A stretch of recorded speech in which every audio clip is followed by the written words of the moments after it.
Kudurdu. Sen de Çeksene bir dakika ya. Abi kopar mı beni? Abi. Nuran dedi ki, muhasebedeki Nuran, Cumhuriyet'in muhabiri. Ne bilelim dedi senin polis olmadığını, göster kartını çocukları. Ne kadar gelmiş aslında. Gazeteci, polisler izledi.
Arkadaşlar, sizlerden ricam, biz de burada bu anda misafiriz.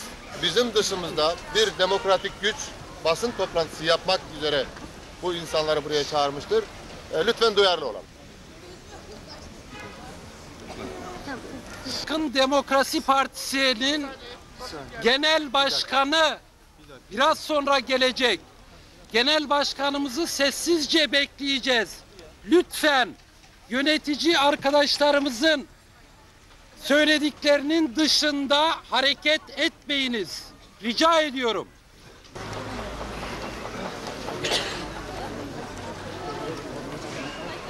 Arkadaşlar, bütün can dostlara selam söylüyoruz.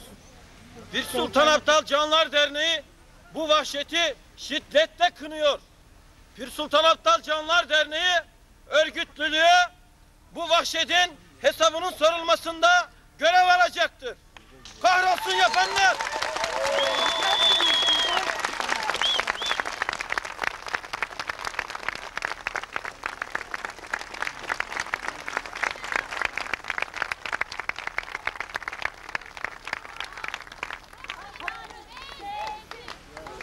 Gazetemize yapılan saldırı Türkiye'de düşünce özgürlüğünün, basın özgürlüğünün yok edilmesine yönelik bir saldırıdır. Demokrasiye yönelik bir saldırıdır. Demokratik güçlerin susturulması ve imhasına yönelik bir saldırıdır.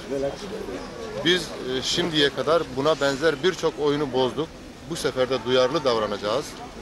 Bu sefer de halkımızın istedikleri doğrultuda, talepleri doğrultusunda tavırlarımızı devam ettireceğiz. Oyuna gelmeyeceğiz. Faillerini biliyoruz. Devlet ve devletin kirli elleri olduğunu çok iyi biliyoruz. 50 metre ilerideki karakol eğer bu olayı bilmiyorsa, bu olayı kim biliyorsa o konuşsun.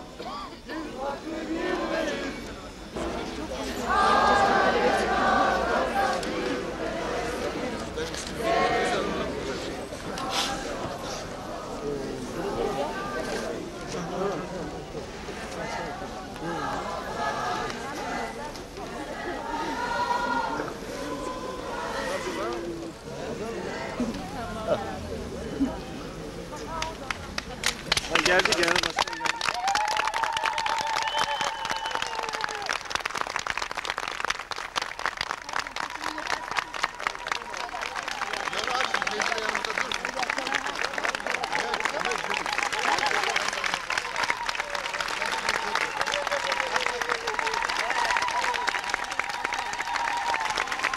Biraz açın, biraz aç. Çıkabilir miyiz? Açılın biraz. Çember al, çember al. Açar mısın? Açın, televizyonu açarsın arkadaşlar. Tamam. Şöyle biraz daha gel. Açılın abicim. Bizden mi?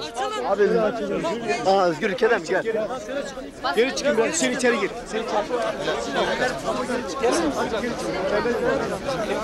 Çemberi aç.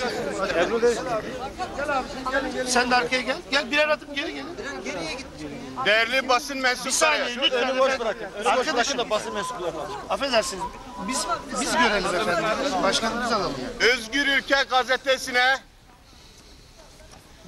yönelen bu saldırı bugün olan bir olay değil. Bu süreç hepimizin birlikte tanık olduğumuz ve yine Özgür Ülke gazetesinin deşifre edip kamuoyuna açıkladığı İçişleri Bakanlığı'nın gizli emirleriyle başlayan sürecin devamıdır. Geçmişte Özgür Gündem gazetesinin dağıtıcılarının dağıtım arabalarının içinde yakıldığı, Özgür Gündem gazetesinin muhabirlerinin sokaklarda, caddelerde vurulduğu, yine Özgür Gündem gazetesinin muhabirlerinin evlerinden alınıp 2 gün sonra, 3 gün sonra cesetlerinin caddelere, yol kenarlarına bırakıldığı sürecin bir devamıdır.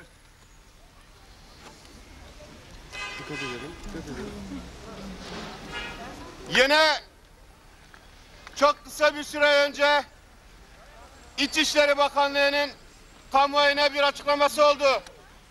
Bu açıklamada İçişleri Bakanı açıkça Özgür Ülke gazetesini bu kez hedef gösteriyordu. Ben olsam bu gazeteyi bir günde kapatırım diyordu. Ve onun hemen akabinde toplanan Milli Güvenlik Kurulu'nda muhalif basının susturulması tartışılıyor. Ve bu tartışmadan hemen sonra da Özgür Ülke gazetesinin İstanbul'daki 2 bürosu ve Ankara'daki büroları aynı saatte her bir binaya da binanın durumuna göre ölçülmüş, biçilmiş, profesyonel teknik elemanlarca hazırlanmış, bombaları da ayarlanmış, bomba gücü ayarlanmış, bombalar konularak havaya uçuruluyor. İçindeki çalışan insanlarıyla birlikte topyekün imha edilmek isteniyor. Bu sıradan bir saldırı değil. Bu merkezi bir gücün programlı, planlı bir saldırısıdır. Ve bu saldırının hemen arkasında Milli Güvenlik Kurulu'nun da aynı zamanda başkanı olan Sayın Cumhurbaşkanı kamuoyuna dün bir açıklama yapıyor. Açıklamasında aynen şunu söylüyor. Yanlış bir şey varsa bunu kanunlar düzeltir. Kanunlar ve bunlarla ilgili mercilerin yapması gerekenleri kişiler yapmaya kalkarsa bu ülke bakımından çok zararlı olur diyor. Sayın Cumhurbaşkanı'nın Milli Güvenlik Kurulu'nda başkanı olan Sayın Cumhurbaşkanı'nın bu açıklaması son derece endişe vericidir. Ve bu açıklama bu iğrenç saldırıyı kimlerin yaptığının açık delilidir. Failleri aramaya gerek yok. Cumhurbaşkanı faillerin kim olduğunu göstermektedir. Biz şimdi Milli Güvenlik Kurulu'nun başkanı olarak Cumhurbaşkanı'ndan isim olarak belirtmesini istiyoruz. Kamuoyunu tereddütte bırakmasın. Açık olarak söylesin. Kim yaptı? Kamuoyu kimler tarafından gerçekleştiğini biliyor. Siz açıkça beyan edin diyoruz. Katil! Devlet! Katil! Devlet! Katil! Devlet! Katil! Devlet! Katil! Devlet! Katil! Geçmişte! Katil! Devlet! Katil! Devlet! Katil! Devlet! Geçmişte Özgür Gündem gazetesine vaki saldırılar nasıl ki Özgür Gündem çalışanlarını susturmamışsa, gazete yayına devam etmişse, Özgür Ülke çalışanları da bu gazeteyi çıkarmaya devam edeceklerdir. Ve nitekim böylesi son derece ağır bir saldırıya rağmen Özgür Ülke çalışanları gazeteyi bir gün dahi aksatmadan çıkarmaya devam etmişlerdir. Özgür Ülke çalışanlarını bu çabalarından dolayı, bu kararlı davranışlardan dolayı kutluyor ve bu inançlarından dolayı kendilerine saygı duyuyorum.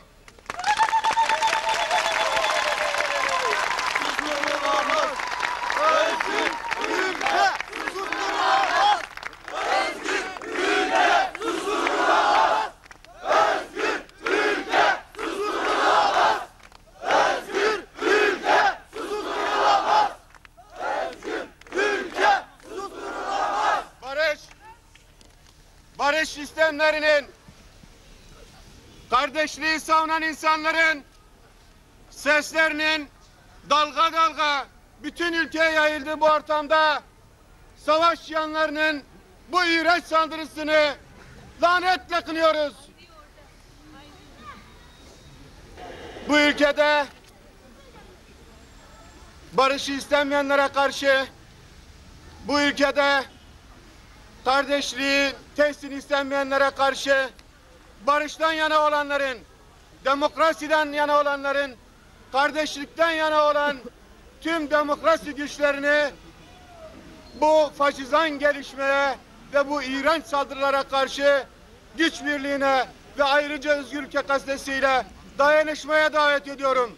Ben Ankara'dan buraya Özgür Ülke gazetesine ve çalışanlarına desteğimi sunmak için geldim. Bu basın toplantısından sonra da buradan ayrılıp gidip Özgür Ülke gazetesine bir yıllığına abone olacağım ve abone bedelini de peşin ödeyeceğim. Sizler de bunu yapın. Bu şekilde desteğinizi belirtin. Ve hepinize teşekkür ediyorum.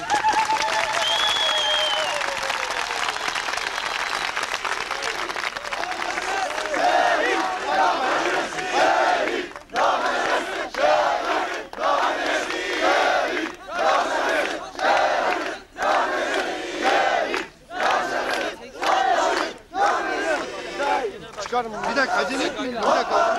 Buradan Küçükova bir açıklama yapacak. Lütfen. Değerli arkadaşlar,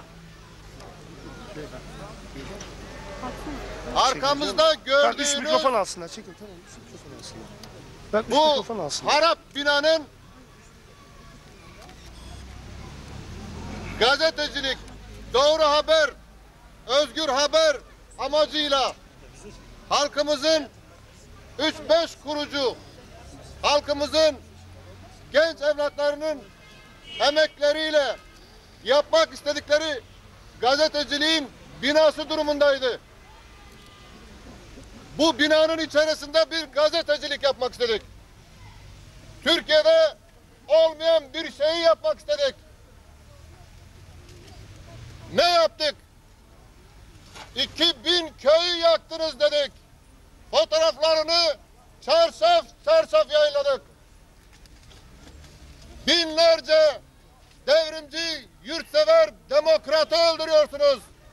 Gece evinden alıp sorgusuz sualsiz infaz ediyorsunuz dedik. Adresleriyle ve tek tek yayınladık.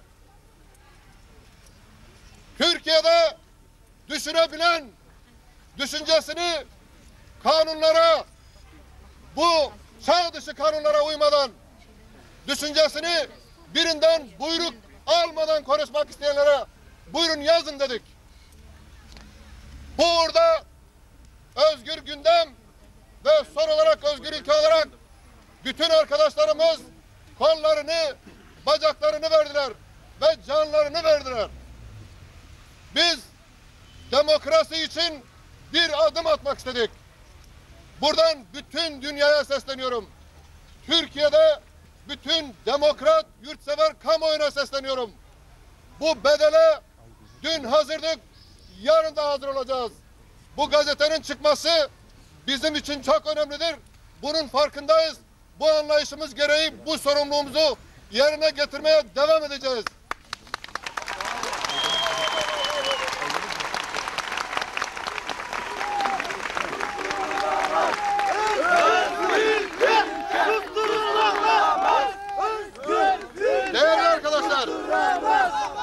Değerli arkadaşlar, gazetemizi kimler imha etti? Arkadaşlarımızı kimler vurdu? Değerli arkadaşlar, niçin vurdu?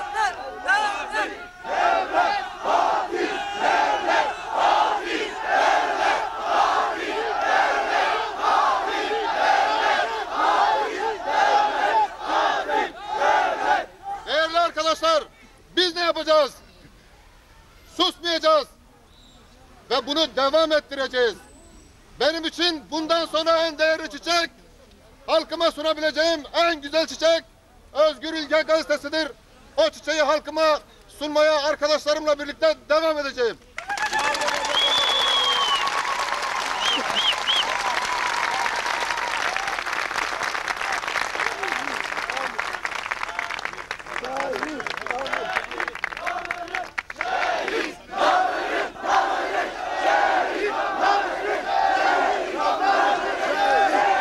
Sayın Aydemir Güler bir açıklama yapacak. Lütfen ses olun. Değerli basın mensupları, özgür ülke çalışanları, dostlar, burada bugün özgür ülkeye, özgür ülkenin binalarının somutlandığı ne? Kürt hareketi, Kürt halkının özgürlük mücadelesi. Özgür ülkeye yapılan saldırı, öldürülen Ersin Yıldız arkadaşımız, yalnızca Kürt halkının değil, yalnızca Türkiye'li emekçilerin değil, bu dünyanın neresinde varsa özgürlük için, sömürüsüz ve eşit bir dünya için mücadele verenlerin hepimizin şehididir. Ersin Yıldız'ı anıyoruz arkadaşlar.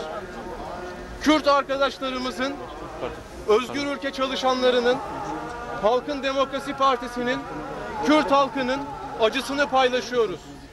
Sosyalist İktidar Partisi olarak buraya yalnızca partili arkadaşlarımın değil, Türkiye'li komünistlerin ve Türkiye işçi sınıfının, Türkiye emekçilerinin dayanışma duygularını iletmek için geldim.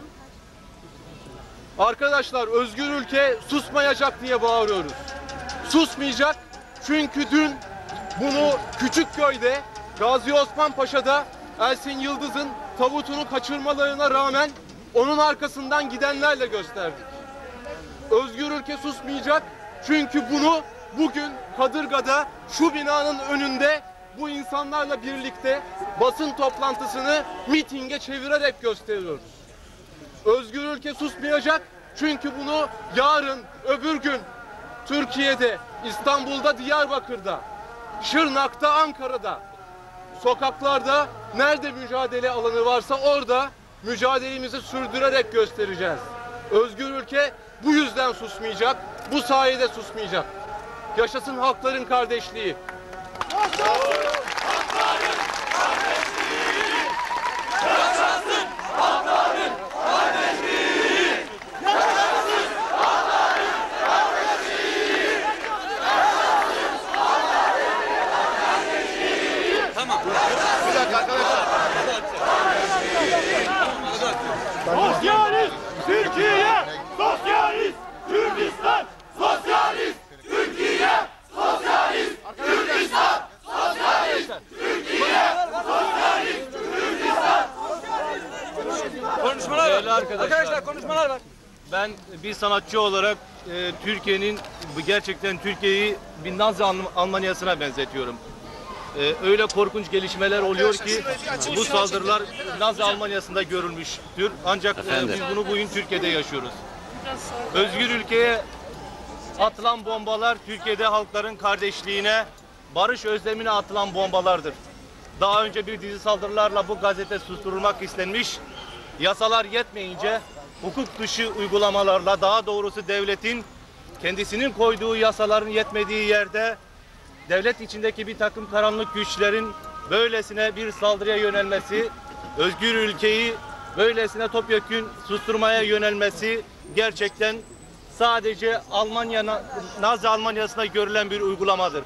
Bir sanatçı olarak böylesine bir saldırı karşısında toplumdaki duyarsızlık şahsen beni ürkütüyor ve gerçekten toplumda ses çıkmaması, hele sanatçıların, aydınların böylesine saldırılar karşısında sessiz kalması son derece korkunç ve ürkütücüdür. Bu saldırıyı nefretle kınıyorum. Teşekkür ederim. Basın toplantımıza teşrif eden gazetenin sahibi Sayın Hasan Küçükoba'ya, Sosyalist İktidar Partisi Genel Başkanı'na ve sanatçı arkadaşımız Ferhat Tunç'a teşekkür ediyorum. Basın toplantımız burada sona ermiştir. Katıldığınız için tekrar teşekkür ediyorum. Arkadaşlar, basın toplantısı bitmiştir. Genel başkanımız ayrılacak. Tüm arkadaşlarına sessizce dağılmalarını parti olarak rica ediyoruz. Parti olarak sizlere bunu iletiyoruz. Sessizce dağılacağız. Teşekkür ederiz.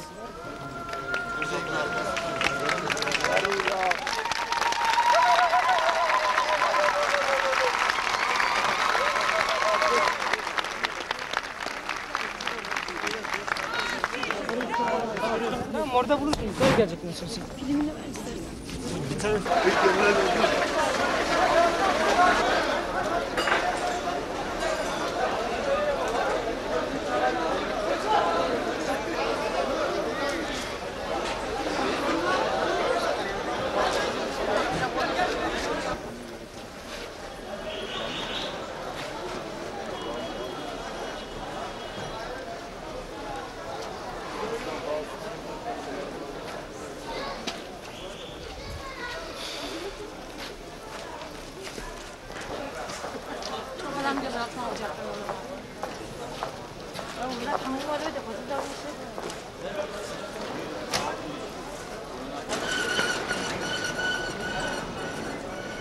Yani çok güzel bir öneriydi.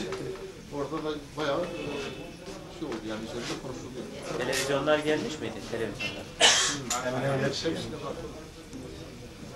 Gitti mi?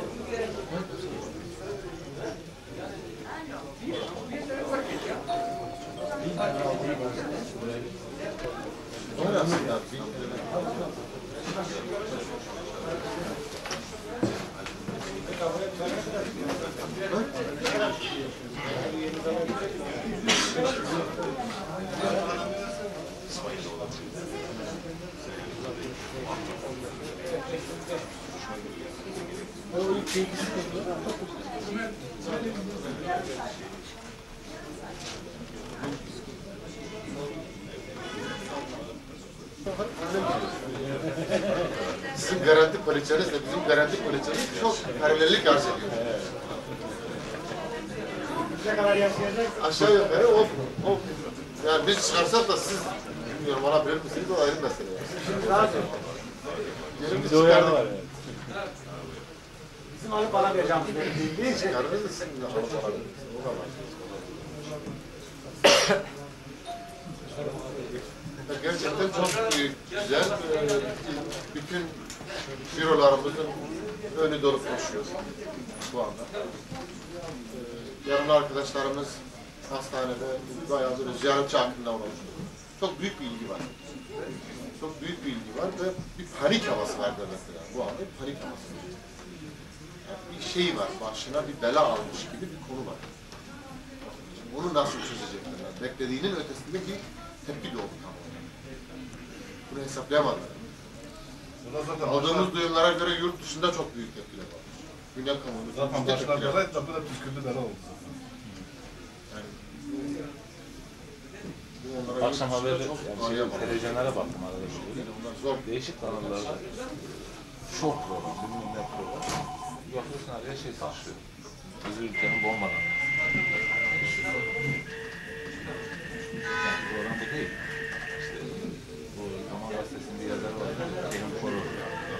Programı var. Konusu da değişik. Özel şeyler.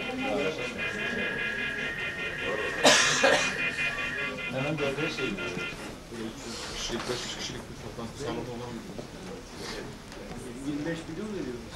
yani 20-25 milyon olarak kira verebilecek tabii var aslında. Büyük bir potansiyel var. İzmir'de bayağı iyi.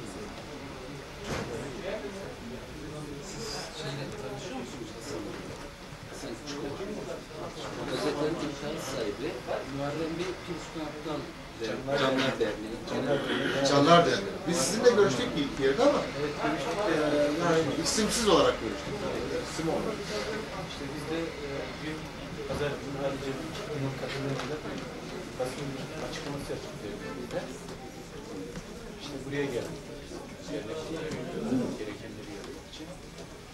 Bakırköy, Esenyurt, Bağcılar, Kızılder'de ülkenin satılması çalışmalarımız var.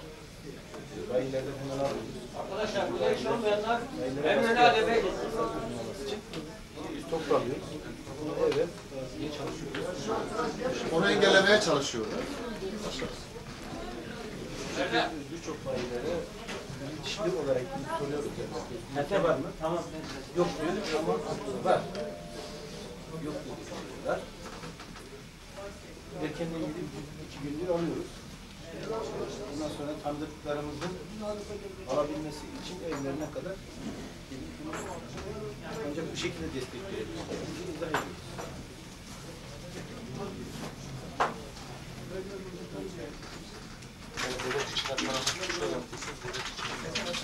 Her kim yaptıysa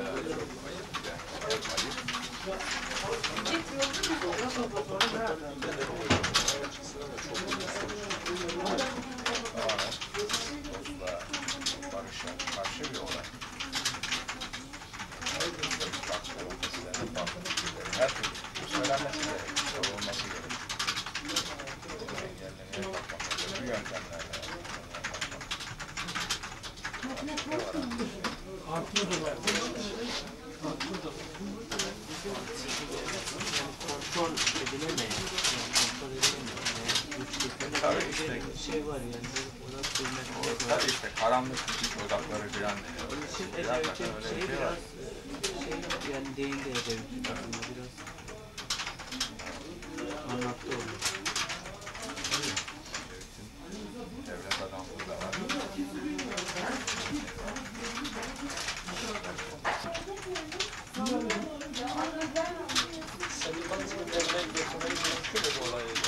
Sendikayı ben cemiyetteyim. Cemiyetteyim. Sendikanın zaten gönderimizde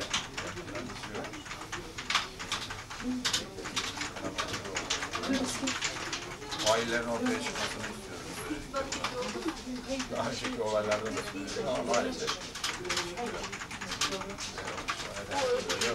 endişelerimizi artırıyor. Ama soğukkanlılıkla ve kararlılıkla demokratik bir korumak için kendini yapmamız lazım. Yani oyuna da gelmemek gerekir. Barışın konuşulamak isteyenler, değişim yapmak isteyenler de oyununa gelmemek. Oyununa gelmemek.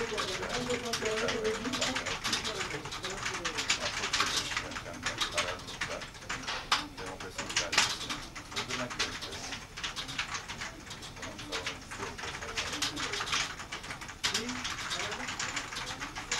Bize yazı yazmanız mümkün mü? Dayanışma var. Zamanınız olur. Ben yazı değil, yani söyleşi olarak olabilir zaten. Söylüyorum, söyleşi olarak olabilir. Diğer dergilerden, gazetelerden de geldiği zaman zaten gazetede gazetesiyle ama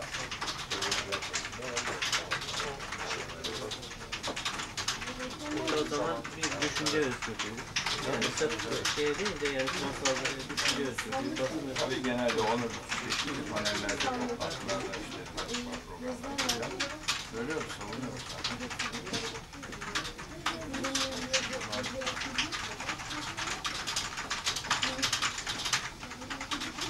Ne zaman seviyorsunuz? Gazeteyi mi geçtiniz? Korkulardan kaçtılar. Yani tartışmalar oldu da partini hemen böyle içtiriyoruz.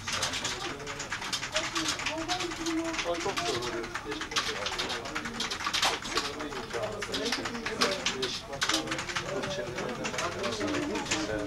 Fonslar farklı. Olsun artık bu dönemde ona bakılmaz yani. Eksik teşvik sayısı öyle. Bir de şey de çok mesela çok değerlendirilen insanlardan çalışıyor.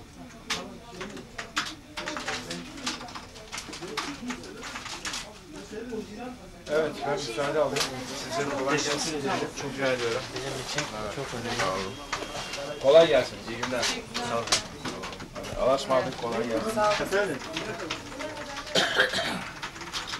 Diyarbakır'da gelen haberleri aldın mı? Telefon... Onunla Ebru ilgileniyor Diyarbakır'da. Kırsan haberlerine şey ilgileniyor. Evliya da var. Var göstereceğiz. Evet, yani kendi olanakları neyse o olanaklarını sunmuş olması gerek atımının gerekse diğer devrimci basının, sol basının, muhalif basının bu dayanışma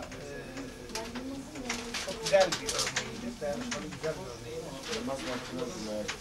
Özgür ülkeyi yaşatmak için parti olarak biz elimizden geleni yapacağız.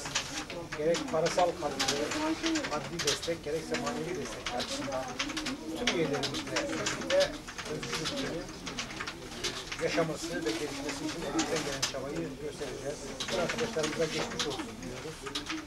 Aslında sadece size yönelik, gazete çalışanlarına yönelik, gazeteye yönelik bir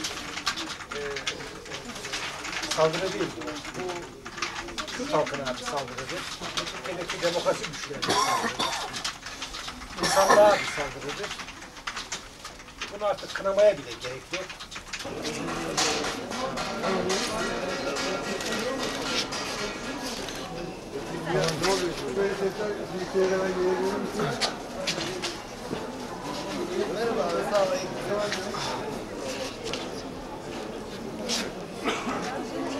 Ne anladınız? Böyle şey ilişkisi var.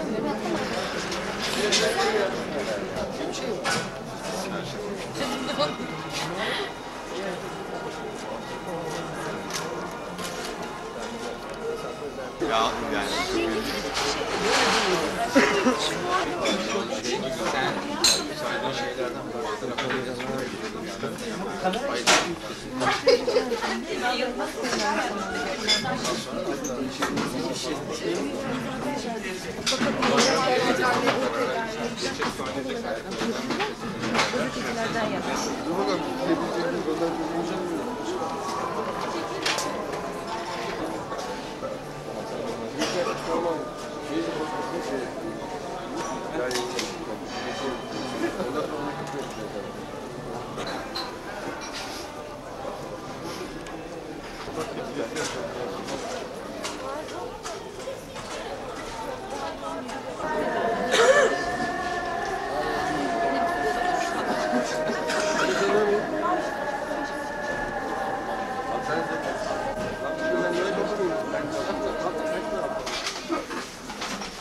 Bağıracağız Mehmet.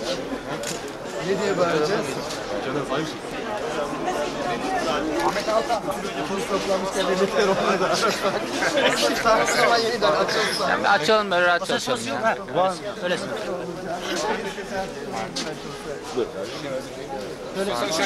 Açalım da rahat açalım. Özgür Ülke Gazetesi'ne Özgür Ülke Gazetesi'ne gizli açık yapılan baskıları Türk kamuoyu, hepimiz kamuoyu, herkes farkında. Biz bu durumu protesto etmek için ama özellikle altını çizerek Türkiye'de demokrasinin sınırlarını daraltılmasından son derece rahatsız olduğumuz için bugün hep birlikte arkadaşlarla birlikte Beyoğlu'nda gazete satacağız, gazete dağıtacağız. Bakalım ne olacak.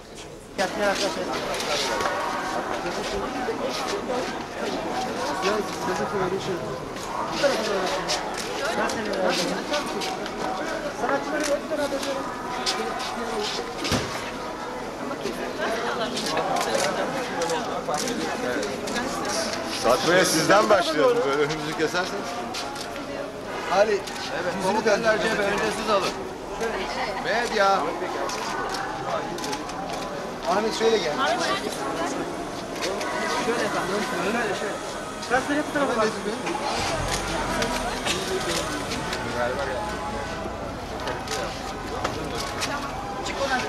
Çık.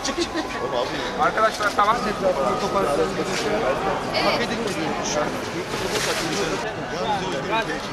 Gazete satışı şu anda bu şekilde gazete satışı yasak. Bana gelen talimat bu. Hiçbir gazete satılmasın. Sokakta bu şekilde gazete satışı yasak. Beyler bir saniye. Bana bir şey söylemenize gerek yok. Yasak. Neye dayanıyor? şeye dayanmıyor. Dayanmıyorsa ilgili makamlara müracaatınızı yaparsınız, hakkınızı ararsınız. Peki tamam. Tamam. Buradan da alacağız. Peki. Lütfen. Buradan da alacağız. Peki teşekkür ederiz. Bizim için önemli olan da bunu görmekti. Evet. Biz de bu sınırları Tamam. ihtiyaç ediyorduk. Tamam. Bizim de Buradan da alın. Tamam. Gazetelerinizi cebinize sokun. Peki. Biz yalnız bu durumu basına bir duyuracağız. Şimdi burada gördük, demin söyledim. Beyoğlu'nda gazete satacağız dedik. Engellendik. Burada şimdi tartışmayalım. Tamam, bunu da tartışmıyoruz. Bana verilen talimat. Ben talimatı uyguluyorum. Peki, Lütfen. tamam. Buradan da alacağız. Şu anda dağılacağız. Şu gazete satmaya çalıştık Beyoğlu'nda. Engellendik. Bize dağılmamız söylendi. Bunun ne kadar yasalara uygun olup olmadığını göreceğiz. Türkiye'de tekrar söylüyoruz. Beyoğlu'nda gazete satmamız yasaklandı. Beyoğlu'nda gazete satmamız yasaklandığına göre herkese de sormak istiyorum. Türkiye'de ne kadar demokrasi var? Herkes bunu düşünsün. Şimdi dağılıyoruz. Evet, lütfen.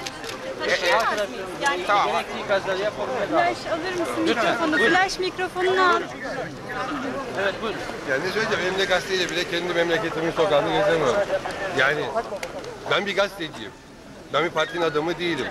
Ve benim ülkemde benim mesleğini yaptığım işin bir üyesinin binası bombalanmış. Burada insanlar ölmüş. Kendi ülkemde bir gazetenin bombalandığını görmenin utancını ben yaşıyorum. Meslek olarak yaşıyorum. Ve bu ne de yazık ki bizim gazetelerimizde birinci sayfada bile doğru düz yer bulmamış. Burada bugün insanlar bir partinin insanları değil. Burada sadece yazı yazan, düşünen insanlar kendi ülkelerinde gazetelerin bombalanmasına tahammül edemediklerini göstermek istiyorlar. Buna bile izin verilmiyor. Buna izin vermemek sizin sorununuz değil. Ama buna izin vermeyenler, yani yukarıdakiler, daha neden korktuklarını, daha ne kadar korkacaklarını ve korkulacak işleri ne zaman önleyeceklerini bir düşünsünler. Yani biz bile artık sokaklara çıkıp elimize gazetelerle dolaşmak zorunda kalıyoruz. Çünkü buna daha fazla tahammül edemiyoruz. Daha fazla insan ölsün istemiyoruz. Daha fazla böyle acılar olsun istemiyoruz. Ve bunun durmasını talep ediyoruz. Bu yürüyüşün tek amacı da bu. Sağ olun. Gel Hasan.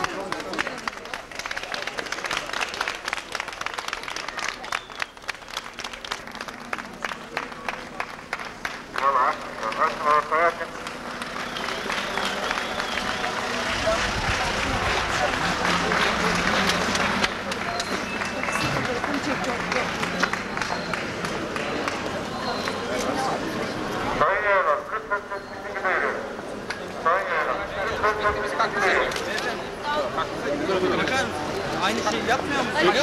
Gidiyoruz. O zaman Gidiyoruz. buyurun.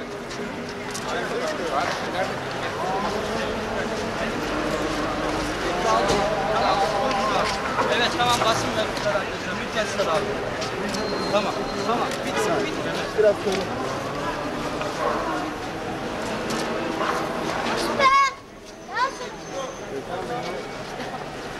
Ben burayı saksın.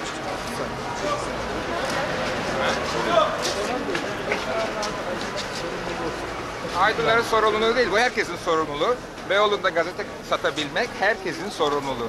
Beyoğlu'nun ve Türkiye'nin demokratik bir ülke olarak yaşamasını istiyorsak böyle durumlarda yalnız aydınlar değil, herkes bunun için uğraşmalı. Türkiye'de utanç verici şeyler oluyor ve hepimiz bundan sorumluyuz, yalnızca aydınlar değil. Aydınların sorumluluğu kaçıncı planda? Doğru diyorsun.